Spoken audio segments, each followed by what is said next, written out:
Okay, so we continue in Shaar Hasimcha, actually winding down, and we discussed on Tuesday that Simcha allows a person to be soivel. It allows a person to be able to endure hardship. It gives him a place in his heart where he can endure things that happen to him that he perceives as being bad, as being negative. And when he's makabel everything b'simcha, because he knows that it's a Kadosh Baruch Hu who's sending it to him, so then he is soivel kol davar. And the mashal he gave was like a sick person who's taking medication that's bitter. So the medicine is bitter, right? It's bitter to Hashem get sick. It's bitter to suffer a loss. Those things are bitter. But if a person knows that the medication I'm taking is for my ultimate health, so then that bitterness is able to be soivel, because he knows it's not stop, it's going for some productive end. And that's what the person who has a simcha will always have. Okay, so we shall continue now with the hemshich of the on page Zayin. Okay, so says the Orchos Tzadikim, the ein hashchina shoyre ela mitoich simcha. The Shechina, Kadosh Baruch Hu Shechina. This means prophecy. We actually mentioned this last time. Prophecy only comes when a person is besimcha. B'chol hanaviyim lo'hoyu misnabim b'chol eishi yirtzu. Ela mechavnim daitem v'yoishvin smeichim v'toy v'leivim misnabim. A Navi couldn't just be misnabi, couldn't just have prophecy whenever he wanted. Rather, they had to focus and sit and reach a state of simcha. She'ein ha'nevuah shar b'toich atzlus. Nevuah, prophecy, does not come to a person if he's lazy, and not if he's down, if he's sad. Now, that's an interesting statement. It's a Maimer Chazal. And the two midas, the two negative midas, and then there's one positive midas. The two negative midas are laziness and sadness, or we'll call it depression. And then Ella, but it's bitoich simcha. So atzvos, being sad, being depressed, we understand that's the opposite of simcha. But what about atzvos? What about laziness? Are Chazal telling us that laziness is a stira to simcha? That laziness is the opposite of simcha? Can a lazy person be besimcha? I mean, a lazy person could be happy that he turns off the alarm clock and rolls over to the other side. There's a certain pleasure, but it could be what Chazal are telling us is that the antithesis of simcha is atzvos, is being depressed, and also being lazy. A lazy person can't be besimcha.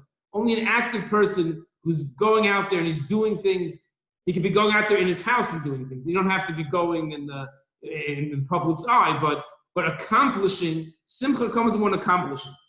So it could be atzlos is the opposite of simcha. So Lefichach, therefore, says the Orchos Tzadikim, Bnei Hanavim, the prophets, Meviim Lifneim Nevel V'Soif V'Chinor Mevakshim HaNevuah. They bring musical instruments, and then they would request the prophecy.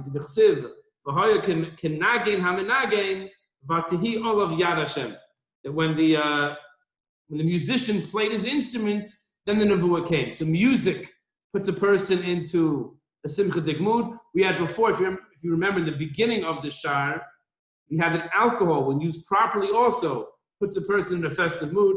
So it sounds like these things are not b'di'evet, at least the music. It's not b'di'evet to use an external stimulus in order to bring a person to that state of simcha.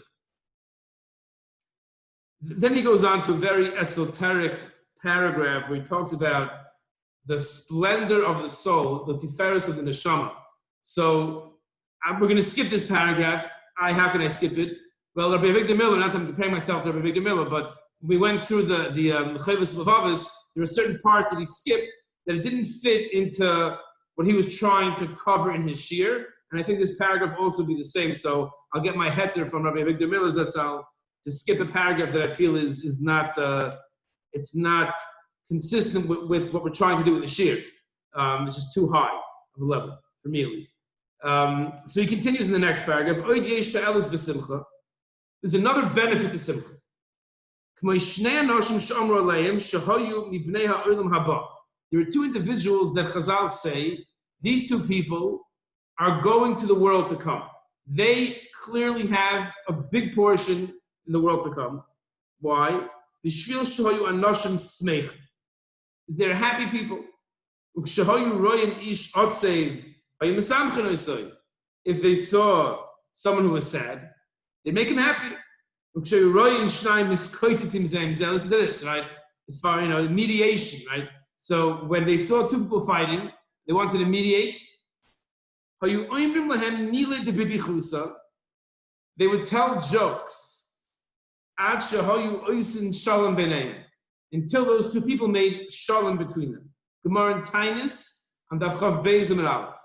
So it sounds like they didn't even address the issue that these two individuals were fighting about. They're having a machlokes about, you scratched my car, or you stole my job, or I don't know what do people fight about, So they're fighting about whatever it was.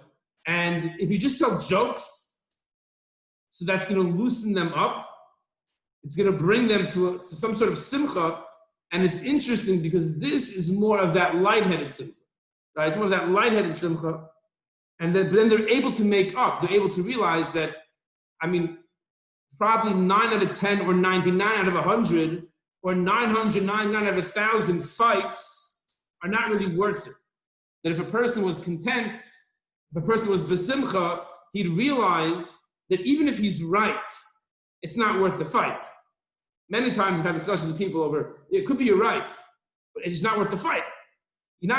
Winning is not fighting, winning is having peace of mind. Winning is having yishuv adat. So if you're going to enter into this fight, you're not going to have yishuv adat. You might win the battle, but you're not going to be silver. So it's just interesting that these two b'nei olam haba would just throw jokes at them. They just throw jokes. Why the chicken cross the road? And then they make shalom. It's a very useful tool in mediation. It's the same thing when giving a shear.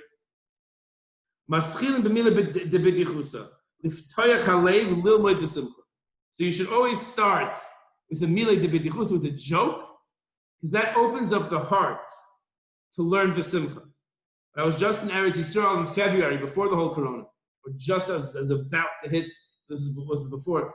So I went to the Agudas Yisrael Yarchei Kala. So I'm sitting at a table there, and a Yid walks by, and he gives me his card. I think the name of his, whatever it is, it's called Milei de B'tichusa. He has a joke. I think it's for every Amud in Shas. That's what he's working on. It's a joke for every Amud in Shas, based on this Chazal, that you should start with a Milei de B'tichusa that opens up the heart for the person to learn the simcha. But then quickly the Orchos Tzadikim qualifies Achloi Simchas Nevala, the Simchas Hevel. Obviously, a person's not going to tell a rude joke, a dirty joke. A person's not going to tell a joke at someone else's expense, with his Lashon Hara, or his Moitzi Shemra. A certain type of joke that you can tell that will make a person happy, but it's not anything negative. At the end of the day, the mitzvahs are what make a person happy. So the point is to bring a person to like a state of simcha where he's able to learn Torah b'simcha. We said last time that a person who fulfills the mitzvahs b'simcha, his reward is 1,000 times more than a person who fulfills without simcha.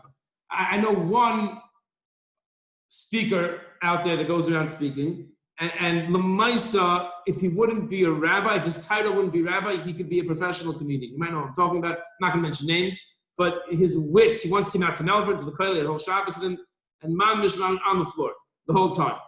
But he also gives very sharp musar. And he says things that I don't think other, public speaking rabbis could get away with. And I think his success is that he totally disarms the audience with his humor. I mean, mamish hysterical, literally on the floor laughing. And it just disarms you. And then for some reason, the person is open to be makabel to hear what he has to say. Sometimes we take ourselves too seriously, and that's when things go wrong and we get upset and how dare you. But when a person is more laid back and in a sympathetic mood, So things he's more open to receive criticism and to, to avoid fighting, which is what the Gemara in Taanis says. So in this paragraph, the Orchos Tzadikim is talking about the value of Simcha, but it's interesting because this is not the Simcha of like contentment and the Simcha of bitachon. This is just Pashut being in a good mood. It's about telling a joke and then you laugh, and that has an effect on a person that now he can, he can see more realistic what's going on, more realistically. That's an interesting phenomenon of Simcha. So too, when the person has yisurim, he has trials, he has tribulations, yismach gamkein, he should be happy with that. The Gemara in Bamitzia says that yisurim are good. It's good when a person has afflictions. A person who's happy, who accepts the afflictions that come to him, he brings salvation to the world. A person should always accustom himself to saying, this is also for the best. Whatever Hashem does is for the best. I'm sure we look back in our lives and you see there are certain things that we thought at the time was negative, ended up being positive. I'm going to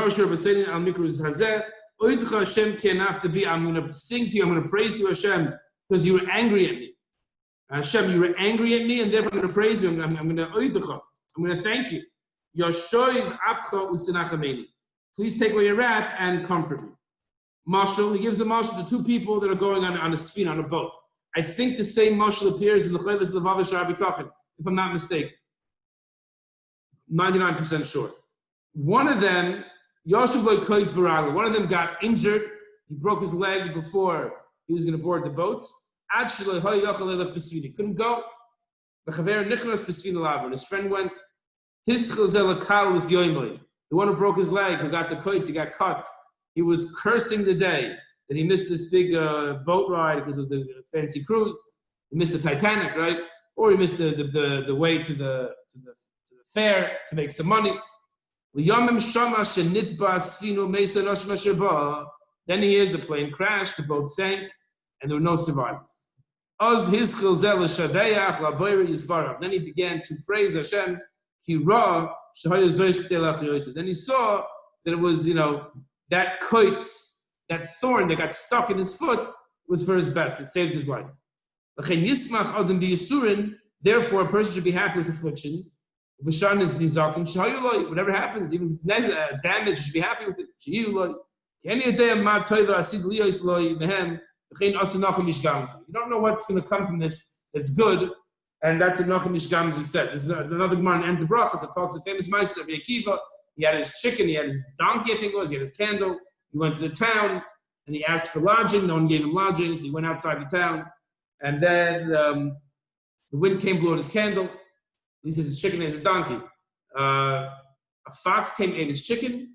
Something happened and came and killed his donkey. He had nothing left. So he went to sleep. He woke up in the morning, and the town was pillaged. It was ransacked by whoever it was. And the only reason he survived, if he would have had his candle, would have seen him. His rooster would have made noise. His donkey would have also made noise. And since he lost those three things, it saved his life. So we can never judge what happens to us based on how it appears b'shas ma'aseh at that moment.